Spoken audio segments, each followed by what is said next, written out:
Hello again, and welcome to the Maverick Morning Skate on OmahaSportsInsider.com. I'm Nick Hanley with AM 590 ESPN Omaha, joined with Tony Boone of the Omaha World Herald. And it was another home series for the Mavericks and another barrage of goals, as we had 12 goals this last weekend. A couple of those were empty netters, but another great offensive showing. And this was something that we were kind of looking forward to, Tony, after UNO gets blanked on the road to Denver. They came out and they looked impressive starting Friday night. Yeah, real impressive comeback, Nick. Everyone was kind of concerned about what the psyche of the team would be coming out that Denver series, where you go from scoring 15 goals the week before against Miami, then you go get blanked twice on the road. And obviously UNO came out that Friday night, were able to establish control of the game, and the next thing you know, we're at the end of another home series. It was another home sweep and 13 more goals in the net for the Mavericks.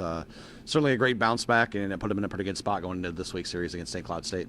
You look at some of the really big contributors this weekend, and we've talked about this throughout the year. We've seen the third and fourth line contribution, but it was great to see not only David Pope but also Tyler Vessel have huge moments this weekend, not only production-wise, but some big goals and big moments throughout the weekend. Yeah, you need your big guns to have big games towards the end of the season, and it was nice for UNO to get that out of them this past weekend. You kind of feel like those two guys in particular are starting to get on a roll here, and they're going to need them when they come up against those big-time opponents here down the stretch. Evan Weniger, another solid weekend, really, and even though there was probably some goals Friday night that he'd like to have back, you look at the weekend and just the overall body of work, you can see that progression, that confidence continuing with Evan. I'm sure that his confidence has grown by the fact that now it's pretty well established that he is the guy down the stretch. And the fact that he has a team that's putting the puck in the net probably gives him a little bit extra confidence, you know that you don't have to go out there and stop every shot, and maybe you're going to have to win a game 4-3 or 3-2 instead of getting those 2-1, 1-0 games. And the fact that UNO has shown that it's going to go out there and score for him, other than that Denver series, I think probably has him feeling pretty good back in net there, knowing that he's now the guy.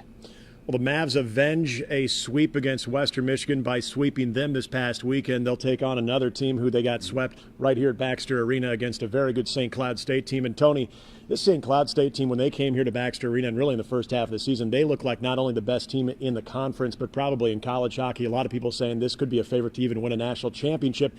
They've come back down a little bit, but this is still a good team. Yeah, very much so. The thing is, it's not a team that has a bunch of stars. It's a team that's very deep, and it's usually tougher for a team that's built like that to go into a lull where, maybe your top line isn't scoring, or maybe you have a guy or two out. They're more built for the long run, but you're right. They haven't played as well in the second half, at least from a one-loss perspective. The thing that they have done, though, has been really good at home. I think they're 11-2-1, so it's going to be a tough task for UNO this weekend. But certainly St. Cloud isn't playing as well as what they were here back in November when they faced them the first time around. So the Mavs won't be here. They will be on the road, as you mentioned, but 6-0 at Baxter Arena in the second half of the season. You look at the numbers now, all of a sudden, UNO now number 8 in the pairwise, number 13 in both college hockey polls, some really good things. And maybe more importantly, they are now approaching the final weekend of really a tough stretch in the second half where they get a week off in preparation of North Dakota for their next home series. Yeah, if they can get through this and get a split at least on the road, then I think they're going to feel pretty good about where they're at. They have the week off, and then you come back with a back-to-back home conference series right after that. So things set up well for UNO if they can do well this weekend.